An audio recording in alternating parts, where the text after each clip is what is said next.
Alright, so this is the 1991 318. I just pulled it into the shop. I wanted to test compression. I think I'm really going to stick with the plan of taking this engine out of the 1990 because the engine is actually very healthy. I've since run it for probably 30 minutes. Still has carb problems, but overall I think it's a very good engine.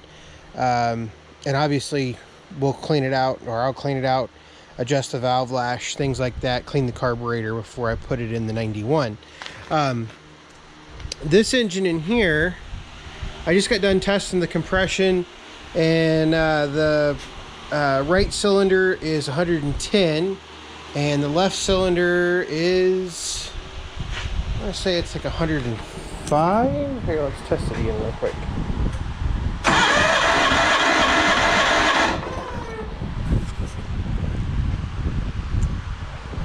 It's about it's almost about 110. You can see that. So a little less, 108.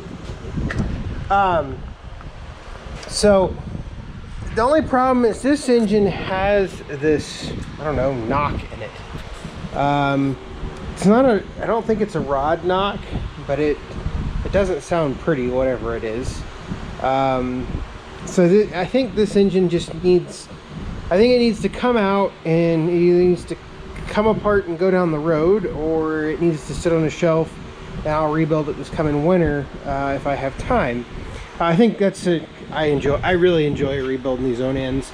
I wish I had more time to do it. I just think it's pretty, I don't know, for some reason I just think it's really rewarding to rebuild these engines. And since I learned on these, it's one of those deals that it's kind of second nature.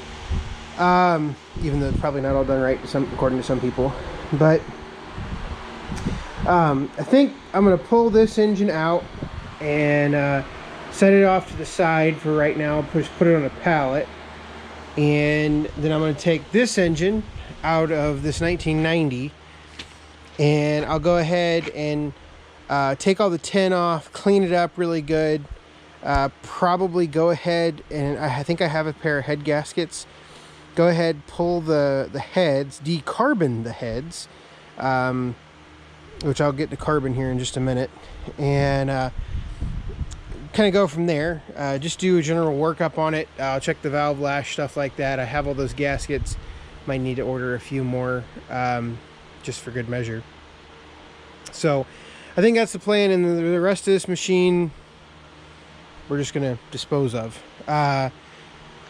I'll take the good parts off of it and either put them on a shelf for the 83 and the 85, or I'll just sell all the parts. I'm not really sure yet. So that's that one. So interesting thing though on this one right here, and it gave me a little bit of a concern when I pulled these out. Those are the spark plugs in all of their carboned up glory. If you can see that, hopefully, I'll give you a little bit better background. So clearly need a new set of plugs. I think I have a set. I'll have to dig them out. Back when I was doing a lot of these, I kept a lot of plugs on hand.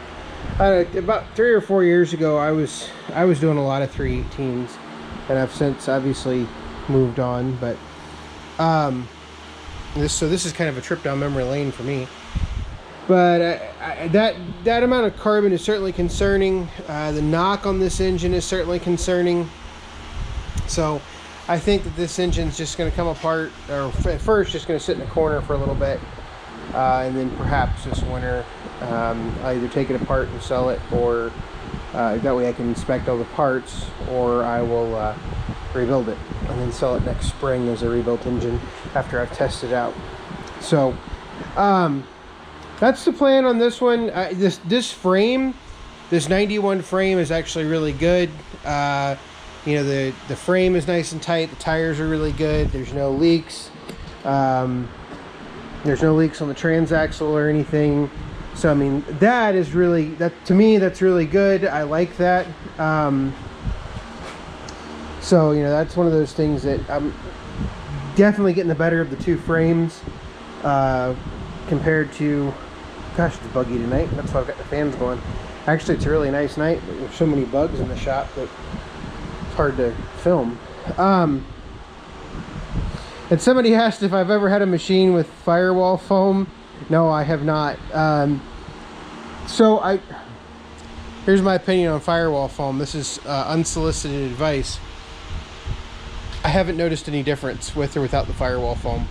Honestly, I think that there's other things that are better for keeping an engine cool than the firewall foam. Makes sense that it's there, and I mean, I'm not saying it doesn't need to be there, but honestly, it doesn't do that much, in my opinion. I've taken some thermal images and I've taken some temperature measurements, and they are not hasn't been that much different. So that's a side topic. You get really out in the weeds on that one. So that's what we're gonna do with this 1991 is pull the engine out. We're gonna pull the engine out of the 1990 first. Not exactly sure what number or what order I'm going to do that in. And then for those of you wondering, that's the 85. That's the 322. 322 is just kind of hanging out for right now.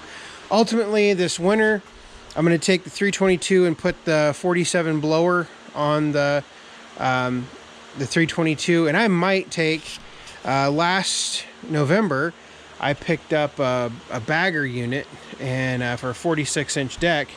And I might take a 46-inch deck, this is the deck off my 318.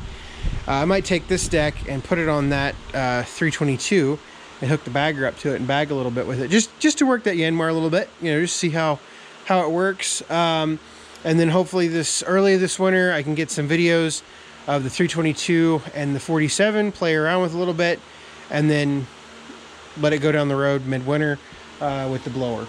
So if you're interested in a 322 and a blower, let me know come about December or January. I think we can strike a deal. But that's where we're at on this. Sorry this isn't a very good video. A lot of me talking and planning out things, but I'm kind of going over how I want to do stuff.